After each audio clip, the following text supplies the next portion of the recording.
నేను మొన్న ఒక సినిమా చూసిండే మస్తు మంచిగా ఉన్నది. అవునా? ఏంది, ఏం స్టోరీ? చివరికి హీరో చచ్చిపోయే కాడ మస్తు ఎమోషన్ ఉంటది అన్న. అరే గట్లెట్లా చచ్చిపోతాడు? ఏ సినిమా వాళ్ళు చెప్పి ఇప్పుడే ఫోన్ చేసి వాళ్ళకు స్టోరీ మార్వమని చెప్తా. అరే ఎక్కడి పోయినా లొల్లి ముందటేసుకున్నాడైనా దాదాగిరి చేసుడేనా? కొద్దిసేపు ఆగన్న, సినిమా క్లైమాక్స్ లా గట్లనే ఉన్నది.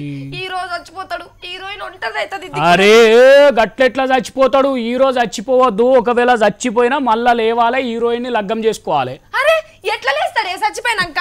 అరే పిచ్చి చెల్లే, హీరో దగ్గరకు వచ్చి నోట్లో నోరు పెట్టి గట్టిగా గాలి ఊదాలి, హీరో లేవాలి, గుండాగాళ్ళని వేసి కుమ్మాలి, తర్వాత శుభం పడాలి. 1000 రోజులు పక్క. అయ్యవ్వలు తోడబుట్టినోళ్ళు చచ్చిపోయినా కూడా కొంతమంది మనసులు పట్టించుకుంటలేరు. కానీ ఇగో ఈ నోర్లేని జీవిని చూడుర్రి, దాన్ని తోటి పిట్ట చచ్చిపోయినందుకు ఎంత తన్లాడుతున్నదో.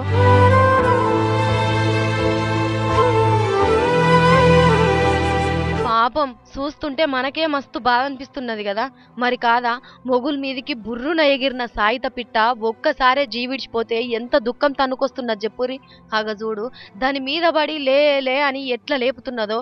లేచి మనం రోజు చెట్ల మీద వాలినట్టు పూరి గుడిసె సూరి పొంటి కట్టుకున్న గూడులా కలిసి ఉన్నట్టుందాము లే అని ఎంత లేమ్మన్నా లేవకుంటే ఎంత గుండెలు అవిసిపోతున్నాయి కదా పాపం.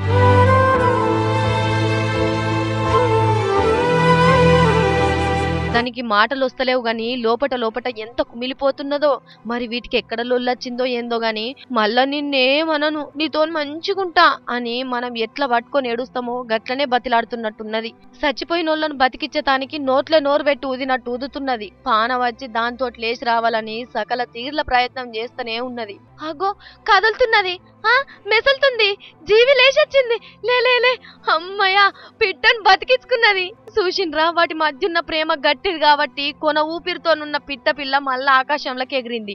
ఒక్క సినిమాలలోనే కాదు, పిట్టలు కూడా పోయిన పానాన్ని ఎట్లా దక్కించుకుంటున్నాయో చూసినాం కదా. కానీ మనుషులే తోటి మనిషి చచ్చిపోతుంటే సెల్ఫీలు దిగుతున్నారు. ఇంకా ఎన్ని రోజులు నేర్చుకుంటారో ఏమో పిట్టలు కోతుల నుంచి.